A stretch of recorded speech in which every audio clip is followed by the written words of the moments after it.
안녕하십니까. 쉽게 읽는 왕들의 이야기 두 번째 시간입니다. 강의에 들어가기 앞서 먼저 성경책을 준비해 주시고 열왕기상 1장을 함께 펼쳐주시면 감사하겠습니다. 오늘 함께 다룰 내용은요. 1장부터 2장 12절까지의 내용으로 다윗 왕의 말년과 죽음에 대한 내용을 다루도록 하겠습니다. 재미있게도요. 열왕기는요. 우리가 생각했던 멋있고 화려하고 하나님 말씀에 신실했던 다윗의 멋진 모습으로 시작하는 것이 아니라 다윗 왕의 노쇠한 말년부터 시작됩니다. 그래서 1장 1절을 읽어보면 다윗 왕이 노쇠하고 생기 없어 보이는 모습을 줄줄이 써내려가는 겁니다. 모든 왕의 역사가 그러하듯이요. 지금 존재하고 있는 왕의 힘이 빠지고 아들이 많으면요. 뭐가 시작되죠? 바로 왕자의 난이 시작됩니다. 왕위 쟁탈전이 시작되는 거예요.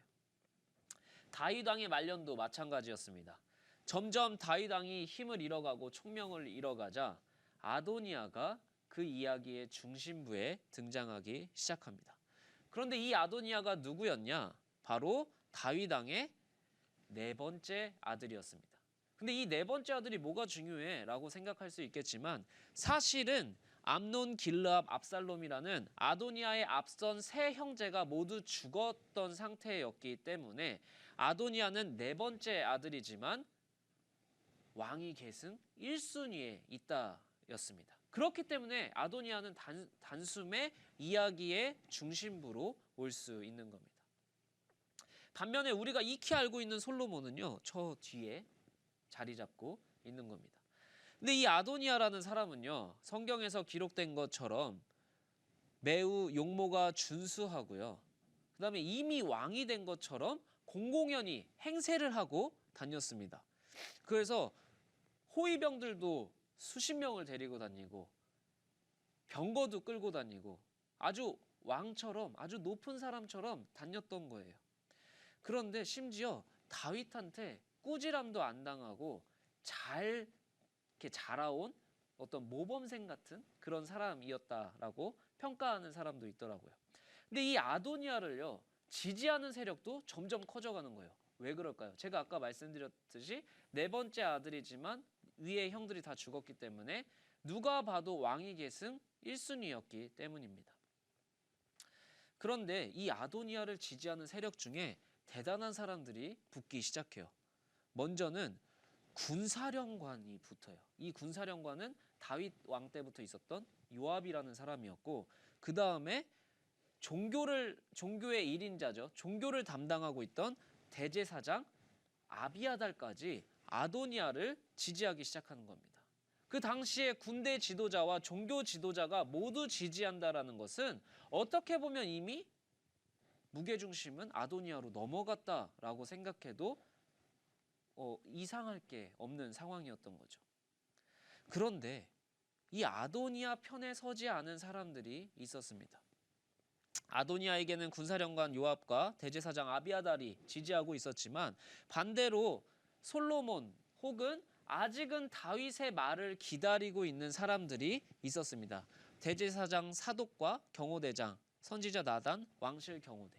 이렇게 보면 뭔가 다윗과 솔로몬의 편에 더 많은 사람이 서 있는 것 같지만 사실 그 규모 면에 있어서는 비교가 안 됐겠죠. 어느 날 아도니아는요. 자신을 지지하는 사람들을 데리고 이 에느로겔이라는 지역으로 가서 제사를 드린다고 하며 큰 잔치를 벌이게 됩니다. 요 에느로겔 근처에서 이 제사를 드렸다라는 건요, 여러분 사실 그냥 제사가 아니라 제사 형식의 대관식을 의미하는 거였습니다. 근데 이 제사는요, 아도니아를 왕으로 추대하고자 하는 정치적인 움직임이었던 거예요. 솔로몬도 초대하지 않았고요. 솔로몬의 편에 서 있던 그리고 아도니아를 지지하지 않았던 사람들을 한 명도 초대하지 않았기 때문입니다. 그런데 마침 다윗의 편에 서 있었던 궁중선지자 나단이요. 아도니아의 왕위 계승 소식을 듣게 됩니다. 그리고 밧세바를 급하게 찾아가요. 나단 선지자는 후계자에 대한 하나님의 뜻이 솔로몬에게 있다라는 것을 일찌감치 알고 있었어요. 그리고선 밧세바한테 급하게 달려간 나단이요. 이렇게 물어보는 겁니다. 밧세바 여왕님, 아도니아 왕자 추대 소식을 들으셨습니까? 솔로몬의 목숨이 위태롭습니다. 얼른 다윗 폐하에게 들어가셔야 됩니다. 그리고 말씀하셔야 됩니다. 솔로몬에게 왕위를 준다고 하셨는데, 하나님의 약속은 솔로몬에게 있는데 아도니아에게 왕위를 주신 것이 사실입니까? 물어보십시오. 그러면 저도 따라 들어가서 도와드리겠습니다. 그런데 정작 당사자 다윗은 몰랐다라는 겁니다. 여러분, 열왕기사 1장부터 오늘 읽는 그 부분을 보시면요, 다윗을 묘사하는 말 중에 우리에게는 친숙하지 않는 수식어가 붙습니다. 그 수식어가 바로 알지 못하다라는 수식어예요. 다윗은 너무나 노쇠해서 연약한 모습이 강조되고 있는 거예요. 밧세바가 들어가고 나단이 들어가서 아도니아가 왕자가 되는 게 맞냐? 다윗은 알지 못하다라는 거예요. 결국에 나단은 강력하게 다윗을 깨우는 겁니다. 왕이시여, 솔로몬이 왕위를 계승하는 것이 하나님의 뜻이지 않습니까? 다윗은 나단 선지자의 그 명에 어떻게든 영이 다시 깨어난 것 같습니다. 결국에는 다윗은 솔로몬을 나의 후계자로 삼겠다라고 공식적으로 선포하게 됩니다. 사실은 그때까지는 솔로몬이 아직 어려서 그 대관식을 뒤로 미루고 있는 상황이었는데 이제 더 이상 미룰 수가 없는 거예요. 그래서 다윗 왕의 말을 듣고 밧세바는 큰절을 하고 물러납니다. 다윗은 빨리 사독과 나단, 브나야를 불러들이는 거예요. 그리고 그 사람들에게 새로운 명령을 하는 겁니다. 얼른 솔로몬을 데리고 가서 이 기온샘으로 지나가라고 얘기를 합니다. 이 기온샘에서 다윗의 명령을 받은 사람들은 이 기온샘을 향해서 솔로몬 왕과 솔로몬에게 그 왕의 노새를 태워서 이쪽으로 갑니다. 그리고 솔로몬 왕의 즉위식을 시작하게 되는 겁니다. 왕의 친위 세력들은 솔로몬을 이끌고 여기에서 기온샘에서 왕위 즉위식을, 어떤 공식적인 왕위 후계자 공식화를 대국민에게 선포합니다. 한시가 급했기 때문에 예루살렘 궁전으로 곧장 올라와 가지고요, 이 수행원들이 나팔과 피리를 크게 불면서 환호성을 지른 거예요.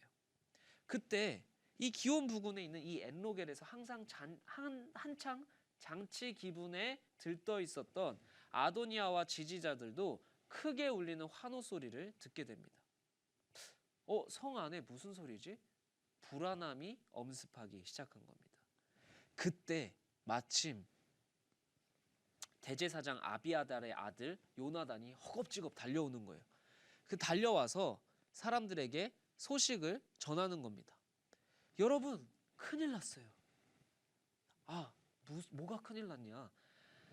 요나단은 그들에게 달려와서 이야기를 하는 거예요. 무슨 일이냐? 여러분, 큰일 났습니다.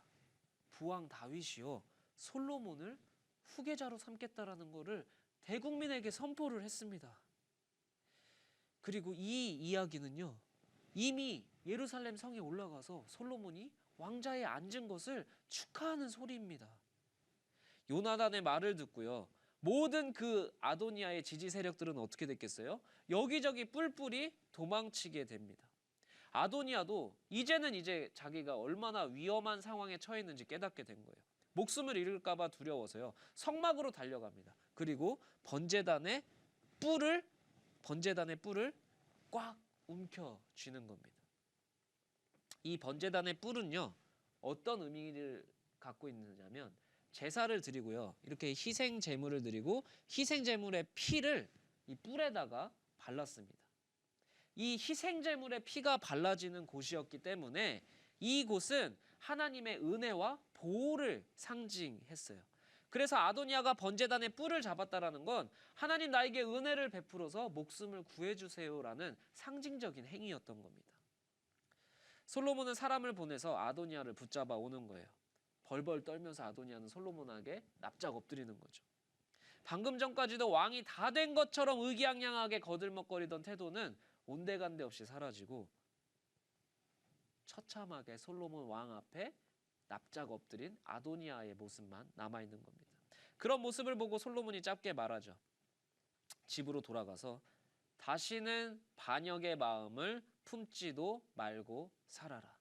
만약에 그 마음을 품으면 죽음이고 품지 않으면 살려두겠다. 이렇게 왕자의 난은요 어느 정도 일단락이 되고요. 마지막이 가까워진 다윗은 죽음이 임박한 것을 직감하게 됩니다. 그리고 솔로몬을 불러서 유언을 남깁니다. 가장 먼저 하나님의 계명과 규례와 법도를 잘 지켜라. 그리하면 하나님이 너희의 왕국을 영원히 지속할 것이고 그렇지 않다면 하나님은 그 왕국을 거두어 가실 수 있다라는 아주 중요한 유언을 먼저 남깁니다. 그리고 다윗 왕의 가장 큰 꿈이었죠. 하나님의 성전을 건축하여라. 마지막으로 치리해야 할 사항들을 말해줍니다. 그래서 누구는 살려두고 누구는 은혜에 대한 보상을 해주고 누구는 빨리 처리해야 된다라는 이야기들을 세 가지로 크게 유언을 남기고 이제 다윗은 세상을 떠납니다. 그래서 이 세 가지의 유언을 여러분들이 잘 기억해 두셔야지 다음에 우리가 함께 나눌 솔로몬의 왕 이야기를 잘 풀어낼 수 있을 겁니다. 자, 이제 오늘의 강의 마지막 부분입니다. 여기에서 보면요. 오늘의 두 질문이 있습니다. 오늘의 두 인물이 있습니다. 첫 번째로는 아도니아입니다. 근데 아도니아는 우리 앞에 이런 질문을 던지게 합니다. 아도니아와 솔로몬 그 두 사이에 둘 다 왕이 되고자 한 사람들, 어떻게 보면 하나님의 나라의 왕으로 적합한 두 인물이 등장한 겁니다. 그리고 이 질문 앞에 우리는 서게 되는 겁니다. 하나님은 누구를 왕으로 세우시는가? 아도니아는요 5절에 보면요 스스로 높여서라는 표현으로 묘사됩니다. 유력한 인물들이 그의 편에 섰고요. 누가 봐도 그는 왕의 정당한 후계자였습니다. 그러나 왕이 된 것은 유력한 인물도 아니고 스스로 높아진 아도니아가 아니라 하나님이 약속하신 솔로몬이었습니다. 여러분, 우리가 믿고 우리가 하나님이라고 하는 그 하나님은요 말씀만 하시는 분이 아니라 약속하시고 그 약속을 성취하시는 분임을 우리가 다시 기억해야 합니다. 여러분은 이 땅에 오늘 어떤 왕의 모습으로 살고 계십니까? 하나님이 세우신 왕이라는 정체성으로 왕의 자리에 하나님이 세우셨지만 나의 왕은 하나님이십니다라는 겸손한 고백으로 오늘을 살아가고 계십니까? 아니면 스스로 높아져 왕의 자리에 서려고 애쓰고 계십니까? 우리가 처음부터 끝까지 가져가기로 한 그 11개의 질문을 기억하고 계시나요? 하나님의 나라에 적합한 왕의 모습은 어떠한가? 하나님 나라에 적합한 왕의 모습으로 살고자 다짐하는 성도님들, 그리고 저는 스스로 높아지는 아도니아의 자리가 아닌 겸손히 하나님의 약속을 기다리는 자리에 서기를 축복합니다. 이것으로 두 번째 강의를 마치도록 하겠습니다. 감사합니다.